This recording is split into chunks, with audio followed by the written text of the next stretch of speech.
Hello friends, today we are going to do class 4 English unit two का travels plan का plans question answer का करेंगे। Question answer करेंगे। तो चलिए स्टार्ट करते हैं। क्वेश्चन आंसर से पहले अगर पोयम को अच्छा से पढ़ लेंगे तो और अच्छा से समझ में आएगा। तो डिस्क्रिप्शन में जाइए और प्लेलिस्ट बना हुआ है, आप आराम से पहले पोयम पढ़ लीजिए। हाँ, ठीक है, तो चलिए वर्क शुरू करते हैं। Work with your partner, list all the places where the poet wishes to go. बोल रहा अपने पार्टनर के साथ ये वर्क करो। कौन सा वर्क? कि लिस्ट ऑल द प्लेसेस, सारे प्लेसेस का लिस्ट बनाओ जहाँ पे पोएट विश किया जाने के लिए। देखे ना कितना इंटरेस्टिंग था पोयम। कहाँ कहाँ वो विश किया था। The first one has been done for you. एक जो है जगह जहाँ वो विश किया था वो तो कर दिया गया है आपके लिए। The The poet poet wishes to go to jungle. the jungle. पहली बार मतलब पहला एक तो विश उसका ये था कि वो जंगल में जाए, है ना। फिर डीप स्नो में भी उसको जाना था, टू द स्नो, और निडल के जो होल में रहता उसमें भी जाना था। हाँ, नीडल के होल में भी वो जाना चाहता था छोटा होके, है ना। आइस क्यूब में स्केट करना चाहता था। नॉर्थ पोल को बड़ा होकर देखना चाहता था। नहीं, नॉर्थ पोल को देखना चाहता था कि वो किस कलर का है ना। अगर वो रेड कलर का है कि नहीं वो फाइंड आउट करना चाहता था। मीन्स तो नॉर्थ पोल को पे भी जाना चाहता था। इनसाइड द ओशियन, और ओशियन के अंदर भी जाना चाहता था। और भी जगह है जहाँ वो जाना चाहता था। पोयम पढ़ लेने से वो सारी जगह और भी समझ में आएगी कहाँ जाना चाहता था। हम लोगों ने तो यहाँ पे इतना लिखा है। ओके, नेक्स्ट क्वेश्चन पढ़िए। Read the extract and answer the question that follow. इस एक्सट्रैक्ट यहाँ पे जो दिया गया है इसको पढ़िए और फिर आंसर दीजिए आप इस क्वेश्चन का। हाँ, and when I had seen all that I want to see, I hope I would know how to turn back into me. ये पोएट ने कहा है जब वो सारे जगह घूम लेगा, है ना, और उसके बाद जब वो सब कुछ देख चुका होगा जो वो देखना चाहता है ना। I had seen all that, सब कुछ वो देख लेगा जो वो देखना चाहता है। और आई होप, मुझे आशा है, मुझे उम्मीद है कि मैं फिर वो चीज़ जानूंगा कि मैं कैसे वापस आऊँ। जैसे वो गया था आबरा कडाबरा कह के, वैसे फिर उसको वापस आना है। ठीक है, तो ये क्वेश्चन अब पूछ रहा है right 4 things that the speaker had seen. अब इसने क्या कहा कि मैंने वो सब कुछ देख लिया जो मैंने देखना चाहा। तो आप 4 चीज का नाम बताइए जो कि स्पीकर ने देखा, यानी कि पोएट ने देखा। पोएट मीन्स जिसने कविता को लिखा है ना। आपने इसको कॉपी पे किया है। The speaker had seen jungle, snow, ocean and fish. वो 4 चीज ये हुआ है ना कि स्पीकर कहाँ कहाँ गया। जंगल पे गया था, फिर स्नो में गया, ओशन में गया, फिश में गया, काफ़ी जगह वो गया है। पोएम को पढ़ने से सारा कुछ तुमको याद है कहाँ कहाँ गया है। कहाँ कहाँ गया है। जैसे जंगल में गया था, स्नो के डीप में गया था, ओशियन के डीप में गया था, फिश से बात करने गया था, फिर सीज के भी अंदर गया था। उसने एक स्टेप अपना ओशन पे रखा था, एक स्टेप अपना शी पे रखा था। और उसने जब अपना एक छींक मारा तो फिर वो शीप को भी टुकड़ा कर दिया। और वो नॉर्थ पोल को देखना चाहता था कि वो रेड है कि कौन सा कलर का। और फिर वो जिराफ के हेड पे पैट करना चाहता था, सहलाना चाहता था। तो काफी इंटरेस्टिंग पोयम में सारा कुछ बताया गया है। तो 4 चीज यहाँ पे कि उसने जंगल गया, स्नो गया, ओशन गया और fish. Does the speaker mean by turn back into me? Speaker ने जो कहा ना कि मुझे फिर ये भी मैं जानूंगा कि मैं कैसे टर्न बैक होऊंगा, मतलब मैं कैसे वापस आऊंगा। जादू से वो बड़ा हो गया था ना, तो वो फिर उसको बोल रहा था कि सब कुछ देखने के बाद मुझे ये पता होना चाहिए कि मैं कैसे वापस आऊंगा। तो वही बोल रहा है, इसके कहने का मतलब क्या है। मतलब वही, It means he wanted to come back to his own shape and size. इसका कहने का क्या मतलब हुआ कि वो फिर आना चाहेगा, है ना, या आना चाहा अपने ओरिजिनल साइज में। क्योंकि पहले वो बहुत छोटा हो गया था कि नीडल पे भी घुस गया था, है ना। ग्रास होपर के पीठ पे बैठ के सवारी कर रहा था। फिर वो इतना बड़ा हो गया कि वो जिराफ के हेड पे पैट कर रहा था, सहला रहा था, नॉर्थ पोल को टच कर रहा था, है ना। और बहुत बड़ा हो गया था। फिर वो अपना ओरिजिनल रूप में भी आए, इसका भी उसको विश था, है ना। तो वो उसको पता होगा कि मैं कैसे वापस आऊंगा। जैसे जादू से हुआ था वैसे वो जादू से वापस भी आएगा। इसका नॉलेज उसको होना था, यही वो बोल रहा है कि मुझे ये पता हो कि मैं कैसे वापस आऊँ। Okay. Why do you think the speaker wants to turn back into himself? तुम क्या सोचती हो। स्पीकर वांटेड टू मतलब आना चाहता था, अपने अपने आप में वापस आना चाहता था, है ना। क्योंकि बहुत सा बोर हो गया होगा बड़ा छोटा होके।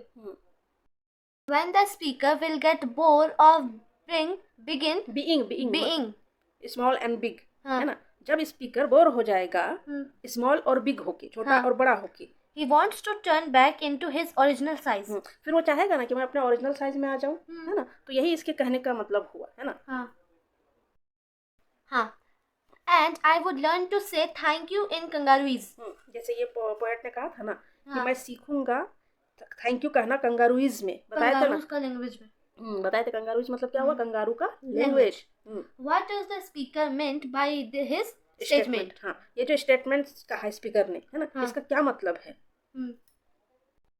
It means that the speaker wants to say thank you to a kangaroo after learning its language.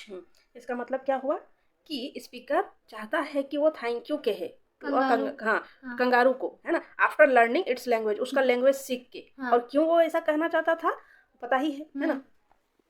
और नहीं पता तो पोएम पढ़ लीजिए। What is meant by the word kangaroos? जो वर्ड कंगारूज बोला गया है पोएम में, उसका मतलब क्या है? काफी सिंपल है ना? हाँ, एक ही चीज तो बार बार है। हाँ, एक ही चीज को अच्छा से समझ लेने से कुछ डिफिकल्ट नहीं लगेगा। एक ही चीज को अलग अलग तरीके से पूछा जा रहा है। तो कंगारूज का मतलब क्या है? Language of kangaroo. Okay, next question क्या है? Why has the poet coined his word? Coined this word. coined का मतलब होता है मतलब किसी चीज को ढालना, है ना, गढ़ना कहने का मतलब हुआ कि इसने इस वर्ड को क्यों यूज किया, यहाँ पे ये वर्ड उन्होंने क्यों गढ़ा, मतलब क्यों इस वर्ड का यूज किया, ये वर्ड कहाँ से और किस लिए इस वर्ड को निकाला गया, है ना? आंसर पढ़िए। The poet has coined his word in order to denote the language used by kangaroo. देखिए, पोएट ने इस वर्ड को क्यों गढ़ा, क्यों यूज किया, है ना, क्यों पुट किया? तो वो इसलिए पुट किया होगा क्योंकि वो ये डिनोट करना चाहे कंगारू का लैंग्वेज, है ना। कंगारू के लैंग्वेज को वो क्या बोलते हैं पोएम में कि कंगारू, मैं थैंक यू कहना चाहता हूँ कंगारू के लैंग्वेज में, तो ऐसा नहीं सूटेबल लगता है। तो उन्होंने उसके लिए कि मैं थैंक यू कहना सीखूंगा कंगारूइज में, है ना, मैंने कंगारू के लैंग्वेज में। जैसे कि कंगारूइज का मतलब क्या हुआ? कंगारू का लैंग्वेज। तो उस वर्ड को दिखाने के लिए उन्होंने कंगारूइज वर्ड को यूज किया। ठीक है, और डिनोट मींस? डिनोट मतलब वही दिखाना, है ना, डिनोट करना। देखिए, जैसे इंग्लैंड के लोगों, इंग्लैंड के लोगों का लैंग्वेज कहलाता है इंग्लिश, है ना। फ्रांस के लोगों का लैंग्वेज जिस तरह से फ्रेंच, है ना। तो उसी तरह से पोएट ने सोचा कंगारू के लैंग्वेज को हम कंगारूइज बोल देंगे, है ना। समझ गए? यही बात है।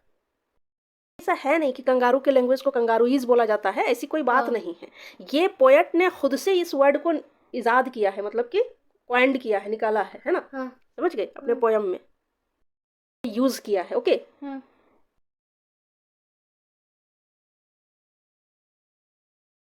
You probably have many thoughts after reading this poem. इस पोम को पढ़ने के बाद तुम्हारे मतलब हो सकता है कि तुम्हारा बहुत सारा सोच विचार तुम्हारे अंदर भी आया होगा। If you get a chance to go, where would you go? हाँ, अगर आपको चांस मिले जहाँ आप जाना चाहते हैं। Express your thoughts in a form of poem या पैराग्राफ। तो आप अपने थॉट को, अपने विचार को यहाँ पे एक्सप्रेस कीजिए, या तो एक पोएम के स्टाइल में कीजिए, जिस तरह पोएम लिखा जाता है उस स्टाइल में कीजिए, या फिर ऐसे ही पैराग्राफ लिखिए। ओके, यहाँ पे एक लाइन भी दिया हुआ है, if I would go anywhere I would go to, आपने लिखा दिल्ली। अगर मुझे कहीं जाने का मौका मिलेगा तो मैं दिल्ली जाऊंगी। बाय ट्रेन से। There are many historical places in Delhi. So, first of all, I would like to see these places. क्योंकि दिल्ली में बहुत सारे हिस्टोरिकल प्लेसेस है, तो मैं सबसे पहले उन प्लेसेस में जाऊंगी, उन्हें देखूंगी। Red Fort, Jama Masjid, Jantar Mantar, Qutub Minar, India Gate, Lotus Temple. After visiting all the places, I would come back by plane. Aeroplane. ठीक है। तो आपने यहाँ पे छोटा सा लिखा है, इसको और भी बड़ा कर सकते हैं। पोएम के स्टाइल में भी लिख सकते हैं। और आप ये हिस्टोरिकल प्लेसेस देखने के बाद वहाँ पे एडमिनिस्ट्रियल बिल्डिंग्स भी है ना। जो कॉन्स्टिट्यूशनल बिल्डिंग्स है वो भी देखेंगे, क्योंकि दिल्ली तो हमारे कंट्री का कैपिटल है ना, तो वो सब भी, तो आपको वो सब भी लिखना चाहिए था। ओके, तो यहाँ पे कोई सब अपना अपना थॉट लिख सकते हैं कि किसको कहाँ जाने का मन है, वो कहाँ गया, है ना। यहाँ पे आपने दिल्ली को पुट किया है। Okay, right homophones of the word given below one has been done for you. ये जो वर्ड दिए गए हैं इनका होमोफोन्स लिखने के लिए बोल रहा है। हाँ। और ये भी बता दिया गया है होमोफोन कहते किसको है ना। हाँ। It is a word that is pronounced the same as another word but differs in meaning and may differ in spelling. इसका मतलब क्या हुआ? इट इज अ वर्ड, ये एक ऐसा वर्ड है जो एक जैसा पढ़ाएगा, हाँ, प्रोनाउंस एक जैसा होगा, पर इसका जो मीनिंग है वो अलग होगा। हाँ, और इसका स्पेलिंग भी अलग होगा। यस। होमोफोन्स का मतलब होता है सेम साउंड, साउंड सेम होगा, है ना, समान ध्वनि, सेम साउंड, ठीक है। तो होमोफोन्स मतलब क्या हुआ?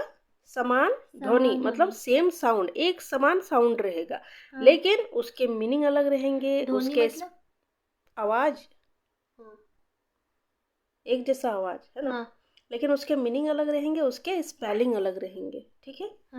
जैसे यहाँ पे दिया गया है एक पीस और पीस, PIECE, पीस का मतलब हो गया तुमको क्या होता है? पीस कर देना, पीस कर देना, है ना। किसी भी चीज को, हाँ, पेस्ट्री को पीस करके बांटिए, या एप्पल को पीस करके बांटिए, मीन्स की टुकड़ा करना। और ये है पीस मतलब शांति, ठीक है। किसको कहा जाता है? किस बर्ड्स को शांति का प्रतीक किसको कहा जाता है? सिंबल ऑफ पीस, जानती है? पिजन को कहा जाता है ना। तो पीस मतलब होता है शांति, और ये पीस का मतलब, तो दोनों के साउंड तो सेम है, पीस बट स्पेलिंग अलग है, मीनिंग अलग है। ये होता है टुकड़े करना, और ये होता है शांति। जहाँ एक जगह टुकड़े की बात है, वहीं एक पीस का मतलब PEACE का मतलब शांति, मतलब अपोजिट। नहीं, यहाँ अपोजिट की बात नहीं हो रही है, हम बोल रहे हैं कि एक पीस का मतलब होता है यहाँ टुकड़ा कर देना। टुकड़ा करना का मतलब ये थोड़ा ना होता है कि एकदम उसको जान से मार के टुकड़ा करना। किसी भी चीज का टुकड़ा करना हुआ, एप्पल का टुकड़ा कर दो, है ना, केक का टुकड़ा करो, स्वीट्स का टुकड़ा करो, किसी का भी पीस करना है। मेल, एक मेल का मतलब क्या होता है? मेल और फीमेल। इस मेल का मतलब होता है मेल और फीमेल। हाँ, तो मेल का मतलब क्या हुआ? इस मेल का मतलब मेल और फीमेल, और इस मेल का मतलब मेल फीमेल तो हुआ, बट मेल का मतलब क्या होता है? फीमेल होता है? नहीं, तो इंसान होता है। मेल का मतलब हो गया जेंट्स जो होते हैं, मतलब बॉयज, है ना। फीमेल का मतलब गर्ल्स, मेल मतलब पुरुष, फीमेल मतलब स्त्री, है ना। कुछ ज्यादा हिंदी हो गया, इंसान कुछ ज्यादा हिंदी नहीं हुआ था, इंसान में सब आ जाएंगे, ओके। और मेल में क्या हुआ? मेल मतलब क्या होते हैं? जेंट्स, और फीमेल मतलब लेडीज। और इस मेल का मतलब होता है जैसे किसी को कुछ मेल देना रहता है ना, हाँ, किसी को कुछ मेल करना है, कुछ भेजना है, कुछ मैसेज भेजना है, तो वो मेल कहलाता है ना, मैसेज भेजना। अब वो जिसके थ्रू भेजो, तुम इंटरनेट के थ्रू भेजेगी तो ईमेल हो गया, ई फॉर इंटरनेट, है ना। फैक्स के थ्रू भेजेगी तो फैक्स वाला मेल हुआ, चिट्ठी के थ्रू भेजेगी चिट्ठी वाला, ठीक है। तो वो मेल का मतलब क्या होता है? कोई संदेश भेजना। एक होता है फ्लोर का मतलब क्या होता है? छत। जैसे फर्स्ट फ्लोर पे है, सेकंड फ्लोर पे है, तो फ्लोर, FLOOR, फ्लोर, है ना। इसका मतलब हो गया छत, FLOOR, फ्लोर मतलब छत। और ये फ्लोर का मतलब होता है आटा, ठीक है, FLOUR, फ्लोर। हेयर मतलब बाल, ये हेयर मतलब खरगोश, ठीक है। स्पेलिंग अच्छे से याद कर लेना है, क्योंकि ये सब होमोफोन्स है, समान पढ़ाएंगे बट इसका स्पेलिंग और मीनिंग अलग है। प्लेन, इसका मतलब जमीन, हाँ, जमीन, समतल मैदान। और ये प्लेन मींस एरोप्लेन वाला, एरोप्लेन विमान, है ना। होल, छेद, HOLE, होल, छेद। और WHOLE, अगर इसके आगे W लग गया तो W मतलब होल, यानी टोटल, है ना, होल वर्ल्ड, यानी कि पूरी दुनिया। तो इसके आगे W मतलब ऐसे भी वर्ल्ड होता है, तो समझ लेना कि W लग गया होल में, तो ये होता है संपूर्ण, टोटल, है ना। वेट, इसका मतलब इंतजार करना, और इस वेट का मतलब होता है वजन, हाँ, ठीक है, WEIGHT, वेट मतलब वजन। ये वाला 8, जैसे 1 2 3 4 वाला 8। और ये 8 का मतलब होता है ईट का V2, हाँ, ये ईट का V2 है, EAT, ईट मतलब होता है खाना, है ना, मतलब खाना, ठीक है। और उसी का V2 है एट, मतलब कि खाना खाया, ठीक है, समझ गए। ये होमोफोन्स का मतलब होता है समान आवाज वाले वर्ड। और given below are some words from the poem with their letters jumbled up. यहाँ पे कुछ वर्ड दिए गए हैं, है ना, पोम से, ठीक है, यानी कि जो पोम पीछे था उसके पोम से कुछ वर्ड दिए गए हैं, और वो लेटर थोड़ा जंबल हो गया, इधर उधर करके दिए हैं। Write the correct word को लिखो पहले, and draw lines to match their meanings. और फिर उसके मीनिंग क्या है उस पर ड्रॉ करो। अब यहाँ पे जंबल कर दिया है इसको, मतलब कि उलट पुलट करके दे दिया है ना। तो इससे जो है ना सारे वर्ड को मिला के ओशन बनेगा, जो कि पोम में है ना, ओशन बनेगा। और ओशन से क्या होता है? ओशन क्या होता है? A very large area of sea मतलब सागर हो गया, है ना। हाँ। और बहुत बड़ा सागर अगर रहे तो फिर वो महासागर बन जाता जैसे है। Indian ocean. ठीक है, सुनो ना, सागर अगर बहुत बड़ा रहे तो वो महासागर बन जाता है, और महासागर को ही इंग्लिश में ओशियन कहते हैं, है ना। तो सागर मीन्स सी, और बहुत लार्ज रहेगा तो वो ओशियन हो जाएगा। ठीक है, उसके बाद क्या है पता नहीं, जिसको पढ़ेगा। IPNS है तो उसको ऐसे स्पिन।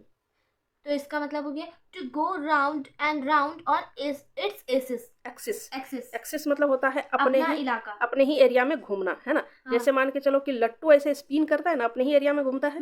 ठीक है, वैसे हमारा अर्थ भी जो है अपने एरिया में इस तरह से घूमता है ना। मतलब ऐसे जो सन है, सन के अपने वो अपने एक्सिस पे राउंड करती है और फिर वो सन के राउंड भी घूमती है। ठीक है, तो एक्सिस मतलब होता है अपने एरिया में राउंड, अपने एरिया में घूमना। तो राउंड ऑन द एक्सिस मतलब होता है अपने एरिया में घूमना। तो वो क्या होता है, स्पिन मतलब ये हो गया, जैसे लट्टू स्पिन करती है ना, वही ये है। ऐसे ऐसे करके जंबल वर्ड में दिया है, इसको हो जाएगा ग्रास होपर। ग्रास होपर मतलब होता है an insect with 8 legs। 8 legs होते हैं ग्रास होपर्स, दिए हुए हैं। ये है ग्रास होपर्स, है ना। 1 2 3 4 5 6 और 7 8 यहाँ पे दिखाई नहीं पड़ रहा है, और 2 गो, है ना। ओके, हाँ। नेक्स्ट पढ़िए। नेक्स्ट है, ये कुछ है जिसको होगा स्केट्स। स्केट्स मींस जो बोट का नहीं होता, अ boat with wheels for gliding over ice और अ हार्ड सरफेस। हाँ, आइस में या हार्ड सरफेस में जो करते हैं स्केटिंग किया जाता है ना। हाँ, बहुत अच्छा लगता है, ऐसे लंबा सा रहता है और फिर इसको 2 पकड़ने का रहता है, उसमें चक्का भी रहता है, और स्केटिंग करो। ये क्या पता नहीं, इसको पढ़ेंगे कंगारू। कंगारू तो an animal with a pouch on it's stomach. Kangaroo तो सभी कोई जानते हैं, वो एक लौता ऐसा एनिमल है जिसके स्टमक में पाउच होता है, मीन्स की थैला होता है, अपने बच्चे को वो उसमें भर के रखता है ना। तो अब सिनोनिम्स। हाँ, देखिए अब यहाँ ग्रामर से आप लोग बहुत ज़्यादा फेमिलियर हो रहे हैं, बहुत ज़्यादा आपको यहाँ पे ग्रामर मिल रहा है। जैसे होमोफोन्स के वर्ड मिले, अब आपको सिनोनिम्स मिल गया। सिनोनिम्स मतलब होता है, होमोफोन्स मतलब क्या हुआ था, समान मतलब सेम साउंड वाले वर्ड, सेम साउंड वाले वर्ड। और सिनोनिम्स का मतलब होता है सेम मीनिंग वाले वर्ड, सेम मीनिंग वाले वर्ड। ओके, हमने अभी होमोफोन्स पढ़ा, सेम साउंड, और सिनोनिम सेम मीनिंग उसका सेम रहेगा, है ना। और एंटोनिम्स होता है उसका मीनिंग डिफरेंट रहता है ना। तो सिनोनिम्स का मतलब क्या हुआ, जिस वर्ड के मीनिंग सेम रहते हैं। जैसे यहाँ पे दिया हुआ है, synonym is a word with nearly the same meaning as the given word. Synonyms वो वर्ड होता है जो वर्ड तुमको दिया गया है, अगर उसका सिनोनिम्स तुमको पूछे तो उसी से मिलता जुलता कोई वर्ड बोलना है, है ना। For example rich and wealthy are synonyms. Rich मतलब भी होता है अमीर, और वेल्दी का मतलब भी धनी। धनी बोलेंगे तो अमीर को ही ना धनी बोलते हैं। जैसे हम लोग हिंदी में भी तो सिनोनिम्स होते हैं समानार्थी शब्द, समान अर्थ वाले, समान अर्थ वाले शब्द। तो जैसे धनी हुआ, फिर हुआ अमीर, तो अमीर का मतलब भी तो वही हुआ, और धनी का मतलब भी वही हुआ। इसी तरह से, जिस तरह से जस्ट लाइक रिच और वेल्दी, अमीर और धनी, है ना। समझ गए ना। तो समानार्थी को ही इंग्लिश में कहते हैं सिनोनिम्स। समझ गए, synonyms. Get into groups given below are certain words। अब यहाँ पे नीचे कुछ वर्ड दिए गए हैं, है ना। Find out at least one synonyms, क्योंकि अभी आप लोग का शुरुआत है ना, तो फर्स्ट में अभी एक ही सिनोनिम्स को पहले तुम जानो, है ना। each of these word, in word का आप एटलीस्ट एक सिनोनिम्स बताइए। तो काइंड का मतलब हेल्पफुल, उसका मीनिंग तो यही हुआ, दोनों का मीनिंग एक ही है, यानी कि काइंड का सिनोनिम्स ही है हेल्पफुल, है ना। काइंड मतलब भी दयालु, और हेल्पफुल मतलब भी, हाँ, जो आपकी मदद करते हैं। तो वो कठोर तो नहीं रह सकते हैं, क्रूएल तो नहीं रह सकते हैं, है ना। टॉल का मतलब भी होता है बड़ा, और बिग का मतलब भी बड़ा। ट्रैवल मतलब भी होता है यात्रा करना, जर्नी मतलब भी यात्रा करना, है ना। तो इस तरह से दैट्स ऑल, ये आपकी यहाँ पे एंड होती है, है ना। और ये बी जब पढ़ा जाएगा तब इसको किया जाएगा। आई होप तुमको समझ में आया होगा, बहुत अच्छे से। आपको भी समझ में आया होगा।